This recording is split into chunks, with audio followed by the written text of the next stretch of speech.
Hi, hello everyone. My name is Ping Ping, and for the information of everybody, I make videos for Philippine travel updates and latest quarantine protocols and US visa related information. For today's video, I will discuss to you what are the requirements when you submit your K-1 visa packet. So this is a US visa related information video. So if you're watching this video, you are maybe applying or maybe studying how to submit your K-1 visa packet. So you are in the right channel and right video. Alright, so I will discuss you the requirements when you submit your K-1 visa packet and sample letter how to make a intent to marry letter. Okay, so stay tuned.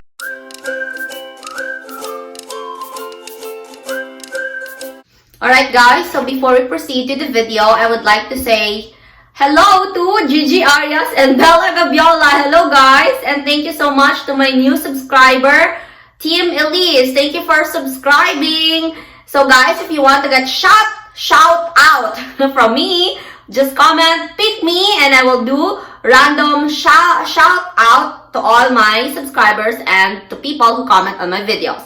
Okay? Nice comment, no bashing. Course, right? Thank you. Alright guys, so we actually sent 11 enclosures or 11 documents in our packet when we submitted our K-1 visa petition.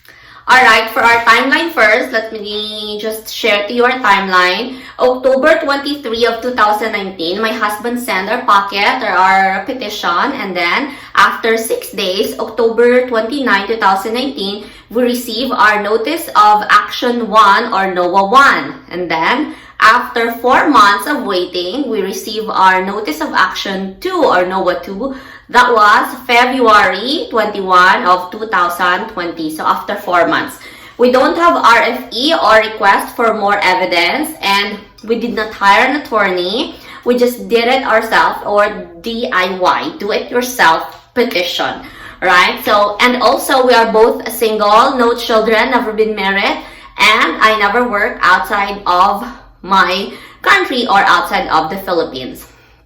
And we don't have joint sponsor, okay? So these are the requirements for your petition if you want to submit your packet for K-1 visa application. Number 1 requirements you need is, of course, Form I-129F. Okay guys, so there's two forms. There's two kinds of Form I-129. The other one is I-129 without F, and that is for employment.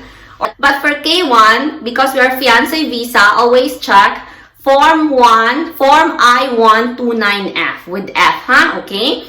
So that's the number 1 form that we included in our packet. And then number 2, we have evidence of US citizenship, photocopy of passport of your US petitioner. It's number 2. Evidence of US citizenship.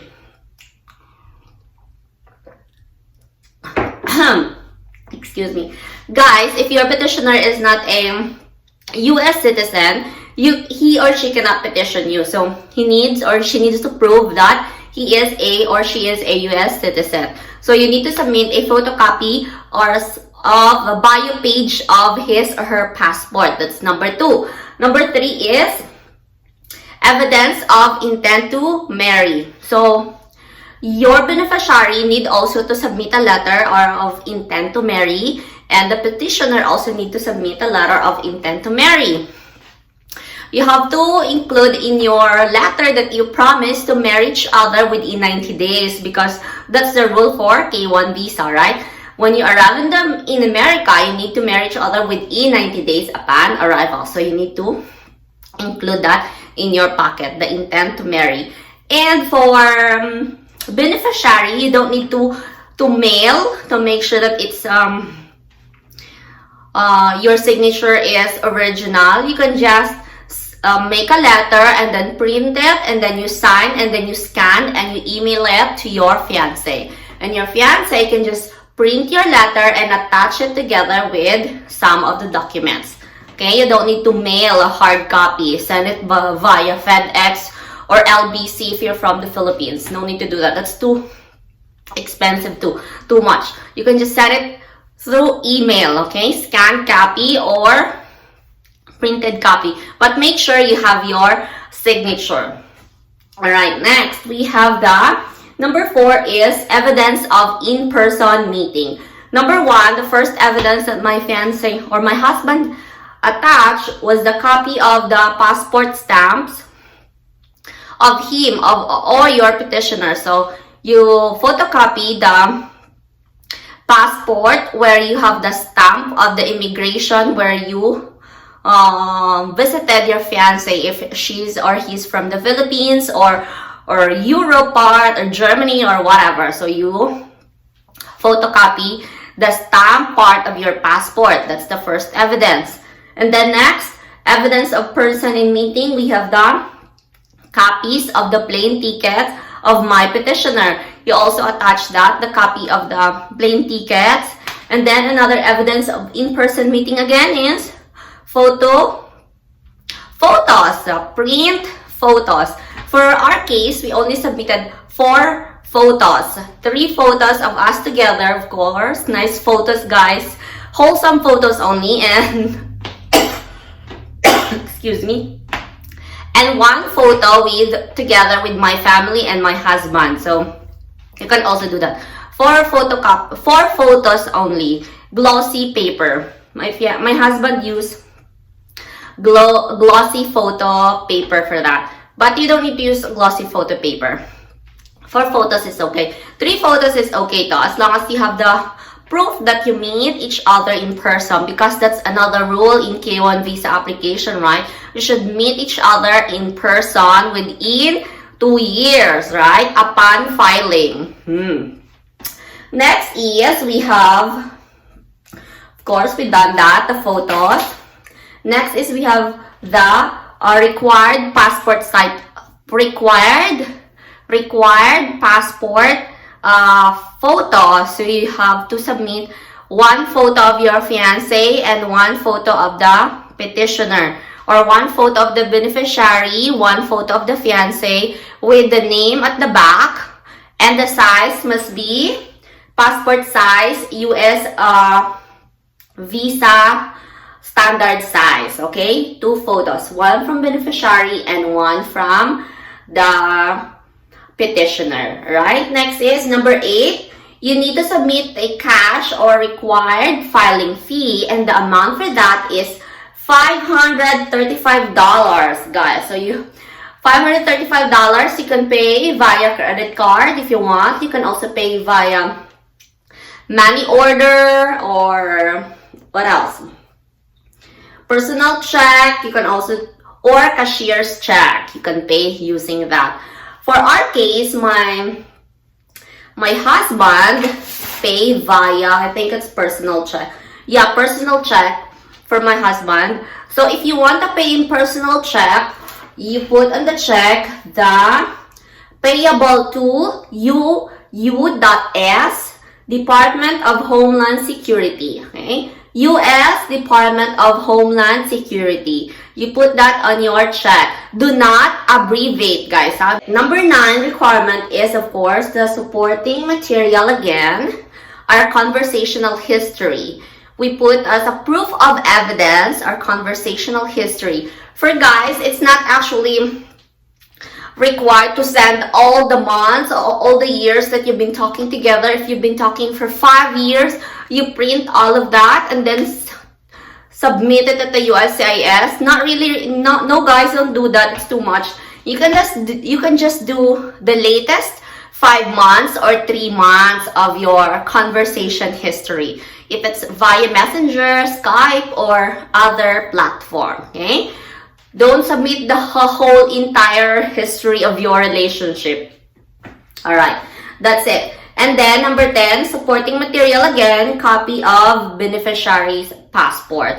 So number 10, you need to also submit the copy of beneficiary's passport, the bio page. Scan only, and then you email it to your fiancé, to your petitioner, and then your petitioner can print it and put it inside the packet.